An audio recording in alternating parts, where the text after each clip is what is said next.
Who is a gentleman? Who is a gentleman? कौन है एक जेंटलमैन? यह सभ्य पुरुष किसे कहा जाता है? जब भी ये सवाल आता है तो लोग इस सवाल को जोड़ के देखते हैं अलग अलग तरीकों से। लोग इसके जवाब देते हैं अलग अलग तरीकों से। कुछ लोग जोड़ते हैं इसे as as the behaviour of a man in front of a woman. कुछ लोग इसे चैरिटी से जोड़ते हैं, कुछ नॉन वायलेंस से, and certain many other virtues can be associated to a man in order to prove him a gentleman.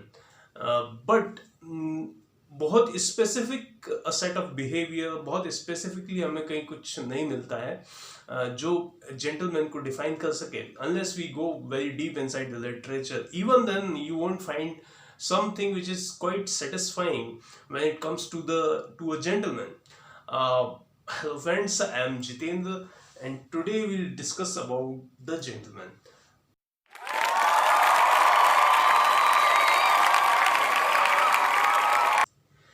Now, without wasting much of your time, here is the quote which I found in a book and which describes the behavior of a gentleman. Very specifically, certain points are mentioned here.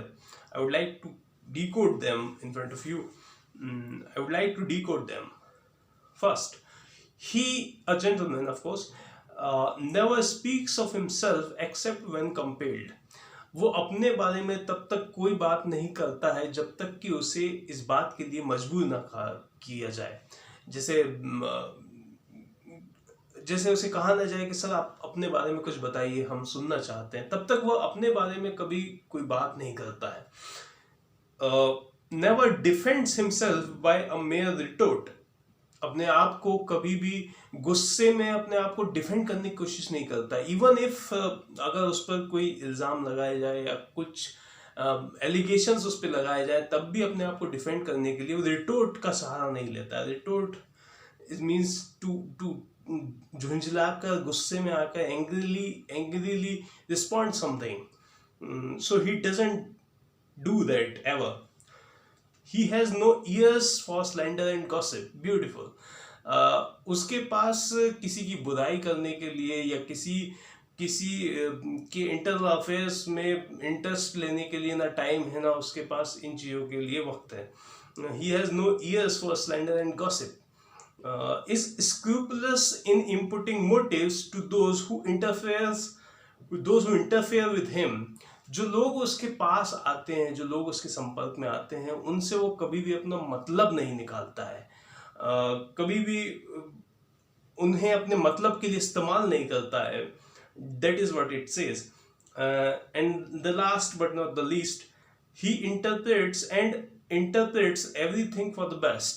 यानी जो इसका मतलब है जो कुछ भी उसके सामने आता है, जिस भी परिस्थिति में वो है, उसमें से जो बेस्ट निकाला जा सकता है उसे निकालने की कोशिश करता है. Interprets everything for the best. और बेटर टू से कि हर चीज को बेस्ट तरीके से वो एनालाइज करके या उसमें से जो कुछ भी अच्छा बन सकता है उसे बनाने की वो कोशिश करता है. That is what it says, I suppose. So this is something which I found. It is very very close to the definition of a gentleman. What is your take on it? Please let me know by your comments. We'll be continuing our discussion in next episode. Till then, take care. Thank you for listening. Thank you very much.